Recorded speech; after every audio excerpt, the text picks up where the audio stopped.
নমস্কার বন্ধুরা, আজকে আমরা ভিডিওতে আলোচনা করব ফিক্সড ডিপোজিটের ইন্টারেস্ট রেটের ব্যাপারে। তো বন্ধুরা, আজকে আমরা এসবিআই ও পিএনবি ব্যাংকের মধ্যে কোন ব্যাংকে এফডি করলে আপনারা সবচেয়ে বেশি সুদ পাবেন সেই ব্যাপারে আলোচনা করব। তাহলে আসুন জেনে নিই এই ব্যাপারে। এখন অনেক মানুষ আছেন যারা ফিক্সড ডিপোজিটে বিনিয়োগ করতে ইচ্ছা প্রকাশ করেন, কারণ এই সঞ্চয় প্রকল্প সকলের জানা ও বিশ্বস্ত বলেই মনে করেন অনেকে।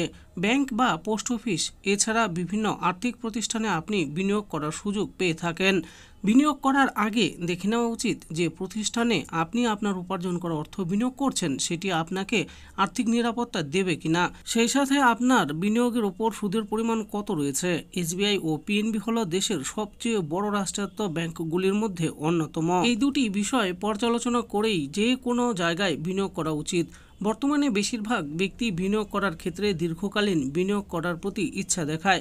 আজকে এই ভিডিওতে আমরা এসবিআই ও পিএনবি এই দুই ব্যাংকের মধ্যে কোন ব্যাংকে 5 বছরের জন্য 1 লাখ টাকার এফডি করলে আপনি বেশি রিটার্ন পাবেন সেই সংক্রান্ত তথ্য আলোচনা করা হবে। বর্তমানে প্রত্যেকটি ব্যাংক রিজার্ভ ব্যাংকের রেপো রেট অনুসারে একাধিক মাত্রায় সুদ দিয়ে থাকে, তবে এই ক্ষেত্রেও বিবেচনা করে নেওয়া উচিত কোন ব্যাংকে একটু বেশি সুদ প্রদান করছে। যদিও প্রত্যেকটি ব্যাংক ভালো মতন সুদ প্রদান করে থাকে, তবে তার মধ্যেও যে দুটি ব্যাংক শীর্ষ তালিকায় রয়েছে আজকে সেই দুটি ব্যাংকের সুদ সম্পর্কে দেখে নেওয়া যাক। প্রথমে জানবো স্টেট ব্যাংক অফ ইন্ডিয়ার এফডি ইন্টারেস্ট রেটের ব্যাপারে। স্টেট ব্যাংক অফ ইন্ডিয়া দেশের সবথেকে বৃহত্তম সরকারি ব্যাংক। এই ব্যাংকে সবথেকে বেশি গ্রাহক রয়েছে। আর্থিক নিরাপত্তার দিক থেকে হোক কিংবা ভালো রিটার্নের ক্ষেত্রে এসবিআই অন্যতম। এসবিআইতে 1 বছরের জন্য এফডি করলে সুদের হার 6.8% দেওয়া হয়। আপনি যদি 1 বছরের জন্য 5 লাখ টাকা বিনিয়োগ করেন তাহলে ম্যাচুরিটির সময় 5,34,877 টাকা পাবেন। এবার জানবো পাঞ্জাব ন্যাশনাল ব্যাংকের এফডি ইন্টারেস্ট রেটের ব্যাপারে। দেশের বৃহত্তম সরকারি ব্যাংকগুলোর মধ্যে পাঞ্জাব ন্যাশনাল ব্যাংক অন্যতম। বর্তমানে এই ব্যাংকের গ্রাহক সংখ্যা প্রায় অনেক। পিএনবিতেও 1 বছরের মেয়াদে এফডির সুদের হার 6.8% দেওয়া হয়। কেউ যদি এই ব্যাংকে 1 বছরের জন্য 5 লাখ টাকা বিনিয়োগ করেন তাহলে ম্যাচুরিটির সময় 5,34,877 টাকা পাবেন। অর্থাৎ আপনি এই দুটি ব্যাংকের মধ্যে যে কোনো একটি ব্যাংকে বিনিয়োগ করলে সুদের পরিমাণ একই রকম পাচ্ছেন। এর ফলে বোঝা যাচ্ছে এই দুটি ব্যাংক বিনিয়োগের জন্য যেমন আর্থিক নিরাপত্তা দিচ্ছে, অন্যদিকে বিনিয়োগের মেয়াদ শেষে ভালো রিটার্ন দিচ্ছে।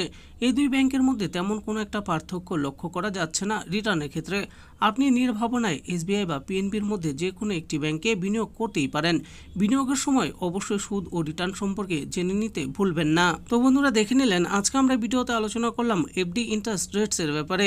আপনি এসবিআই ও পিএনবি ব্যাংকের মধ্যে কোন ব্যাংকে এফডি করলে বেশি রিটার্ন পাবেন সেই ব্যাপারে এই ভিডিওতে আলোচনা করেছি। তো আপনি যদি বিনিয়োগ করতে চান, বিনিয়োগ করার আগে অবশ্যই ভালো করে জেনে নিয়ে তারপর বিনিয়োগ করবেন। আশা করি ভিডিওটি আপনাদের ভালো লেগেছে। আর এই ভিডিওটি যদি আপনাদের ভালো লেগে থাকে তাহলে অবশ্যই একটি লাইক করবেন। আরও এরকম নিত্য নতুন স্কিম ও আপডেট সম্পর্কে জানার জন্য আমাদের এই চ্যানেল বাংলার স্কিম চ্যানেলটিকে অবশ্যই সাবস্ক্রাইব করবেন। আর এই ভিডিওটি দেখার জন্য আপনাদের সকলকেই অসংখ্য ধন্যবাদ।